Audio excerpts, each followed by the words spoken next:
तो नमस्कार दोस्तों, आज इंडिया की सबसे बड़ी और सबसे पुरानी कार बनाने की company Maruti Suzuki India limited ने अपने Q2 के रिजल्ट्स को पब्लिश कर दिया है। और आपको बता दें, बहुत ही बढ़िया, बहुत ही एक्सीलेंट रिजल्ट्स आए हैं।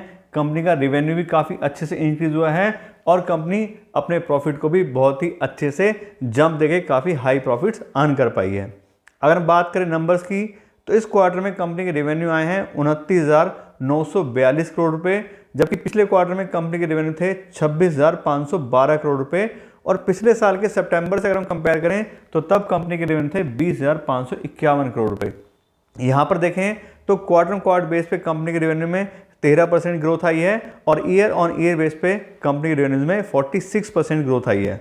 उसके बाद बात करें कंपनी के ऑपरेटिंग प्रॉफिट की, तो इस क्वार्टर में कंपनी का ऑपरेटिंग प्रॉफिट आया है 2771 करोड़ रुपए, जबकि पिछले क्वार्टर में कंपनी का ऑपरेटिंग प्रॉफिट 1915 करोड़ था। और पिछले साल के सितंबर 2021 के क्वार्टर में कंपनी का ऑपरेटिंग प्रॉफिट सिर्फ 857 करोड़ रुपए था। यहाँ पे देखें तो क्वार्टर बेस पे कंपनी का ऑपरेटिंग प्रॉफिट 45% से इंक्रीज हुआ है और ईयर ऑन ईयर बेस पे तो मल्टीपल टाइम्स हो गया है और 223% का जंप दिखाया है कंपनी ने अपने ऑपरेटिंग प्रॉफिट में।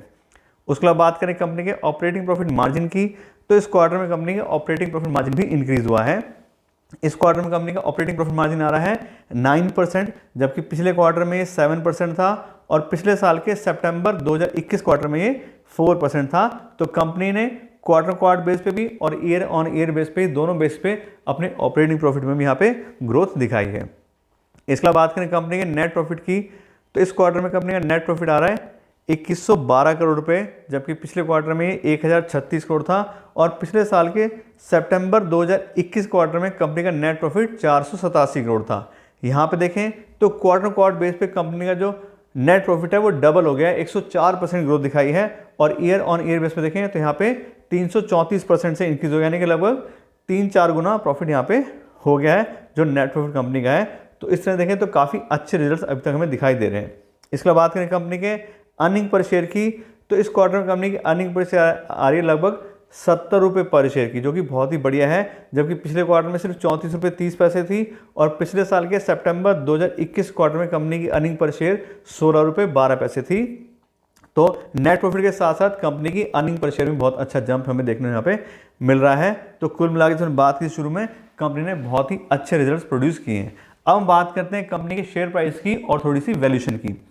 आज की डेट में जो कंपनी का शेयर प्राइस आ रहा है वो आ रहा है 9,493 रुपये पर शेयर। और आपको बता दें साथ साथ कंपनी का जो प्राइस बाय अर्निंग रेशियो आ रहा है वो है 34। तो प्राइस बाय अर्निंग रेशियो के हिसाब से 34 जो हमें दिख रहा है वो थोड़ा सा फेयर प्राइस है, उससे ऊपर दिखाई दे रहा है। लेकिन अगर हम कंपनी को डिस्काउंटेड कैश फ्लो एनालिसिस हिसाब से जज करते हैं, यानी कंपनी कितना फ्री कैश फ्लो जनरेट कर पा रही है, उसके हिसाब से कितना प्राइस बनता है, तो आज की डेट में एक हाईली ओवर वैल्यूड कंपनी है। यानी कंपनी उतना पैसा नहीं कमाती जितना ज़्यादा लोगों ने इसको वैल्यूएशन दी हुई है या प्रीमियम पे लोग इसके शेयर जो खरीद रहे हैं। उसके बहुत सारे रीज़न है, क्योंकि सब लोगों को पता है कंपनी अच्छी है, लॉन्ग टाइम से सर्वाइव कर रही है, सारी फेसेस कंपनी देख चुकी है, काफ़ी एक्सपीरियंस है, रिसेशन भी देख लिया है, तेजी मंदी सब देख ली है। तो बहुत अच्छी कंपनी, इसलिए लोगों का ट्रस्ट है और लोग उसके साथ बने रहना चाहते हैं चाहे कोई भी प्राइस हो। तो अब बात आती है हमारे इन्वेस्टमेंट डिसीजन की, हमें क्या करना है। तो सीधी सी बात है, अगर आपने ऑलरेडी इन्वेस्ट किया है तो बहुत बढ़िया कंपनी है, कोई दिक्कत है ही नहीं, प्राइस भी अच्छा चल रहा है, रेवेन्यू भी अच्छे इंक्रीज हो गए, सब रिजल्ट बढ़िया हैं, तो बिल्कुल हमें होल्ड कर रखना है, कोई दिक्कत ही नहीं है। बात आती है नए पैसे इन्वेस्ट करने की। अब नए पैसे में प्रॉब्लम यह है कि कंपनी तो बहुत अच्छी है, प्रोडक्ट भी अच्छा है, सब अच्छा है, लेकिन अगर अच्छी कंपनी को हम बहुत ज़्यादा हाई वैल्यू पे खरीदेंगे तो अगर कल को कोई प्रॉब्लम आई तो उसका प्राइस डाउन हो सकता है, क्योंकि वो जस्टिफाई उसको नहीं करता है जो आज प्राइस चल रहा है उसकी अर्निंग के हिसाब से। तो नया पैसा अभी हमें इसमें नहीं डालना चाहिए, उसके लिए हमें रुकना चाहिए, कंपनी का प्राइस थोड़ा नीचे आ जाए, थोड़ी पी बाई नीचे आए, थोड़ा सेंटीमेंट लोगों के कम हो, जैसे बात हो रही है कि रिसेशन अभी आने वाला है, बात यूएस के अंदर इकोनॉमी डाउन हो गई है और सारी चीज़ें हैं।